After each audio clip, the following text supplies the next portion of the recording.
We're now in Johnstown, Pennsylvania, where we're going to stop at the Flood National Monument. The Johnstown flood was caused by a break in an earthen dam uphill from at a mining facility. Engraving from the June 15th, 1889 Harper's Weekly.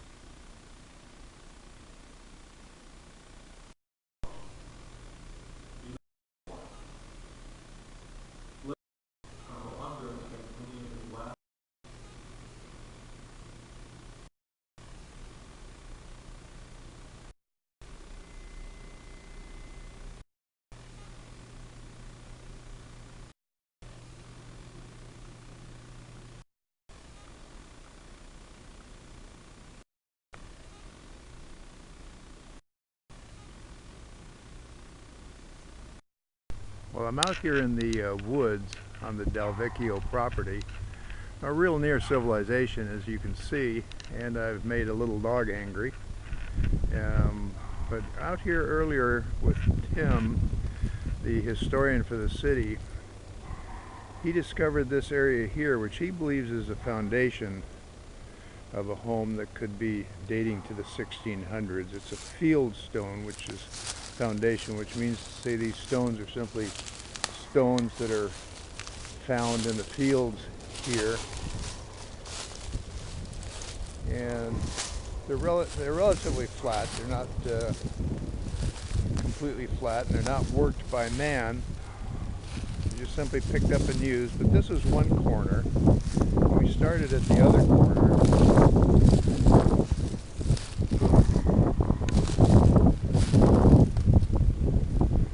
Go off in this direction.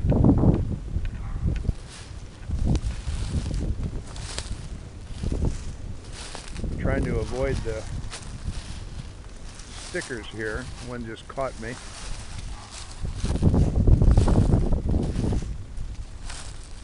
The most impressive part is this stack here. Now remember, these trees are young. This tree wasn't here, but that is clearly stacked up by someone and probably constitutes the other corner, which then leads back in this direction. Now these stones, of course, have tumbled down from their original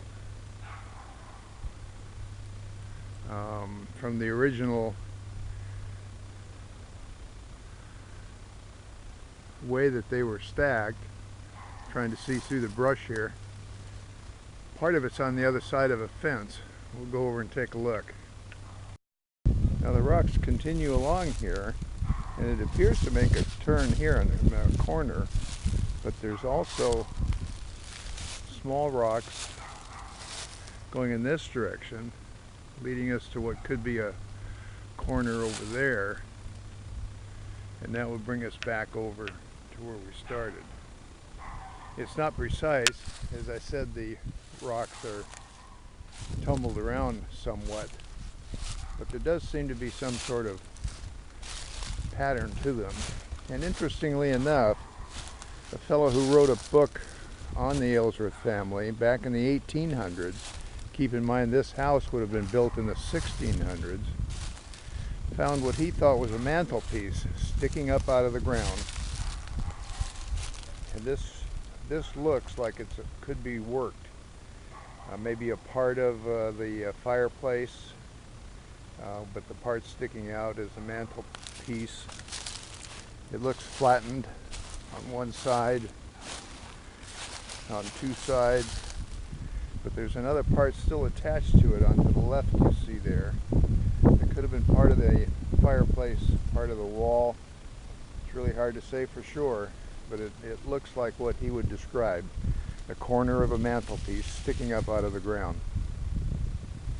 The cemetery is in a westerly direction from here, if in fact this is the home.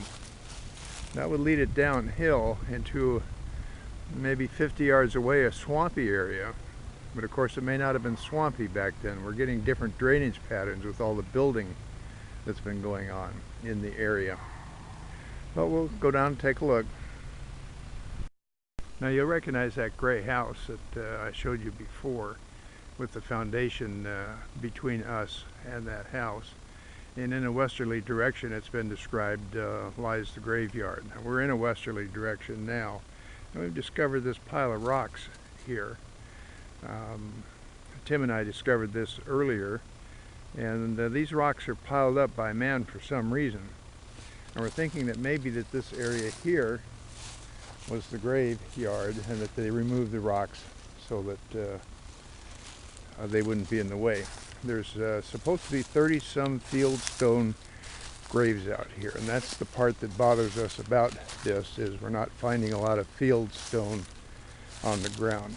This is an example of one we did find. They would mark a grave by a stone whose shape they could generally remember. If someone, mom's buried under this stone or something like that, there'd probably be a smaller footstone so they'd know the orientation of the grave for future graves next to it. So I'm going to get a rake, I think, get rid of some of these leaves and see what I can find.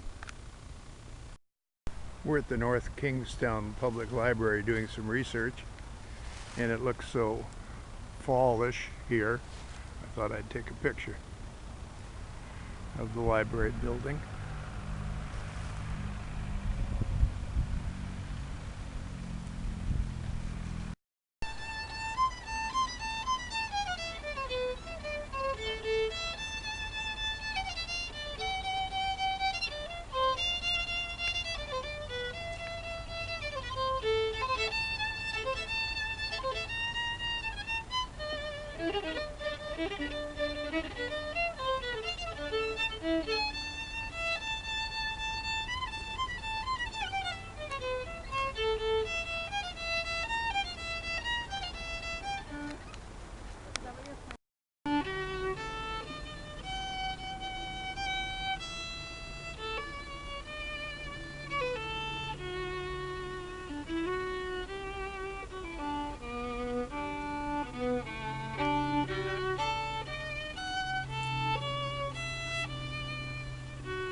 I was just walking Benji down the pathway from the library, coming down to a river and a bridge over it, when I ran across that couple.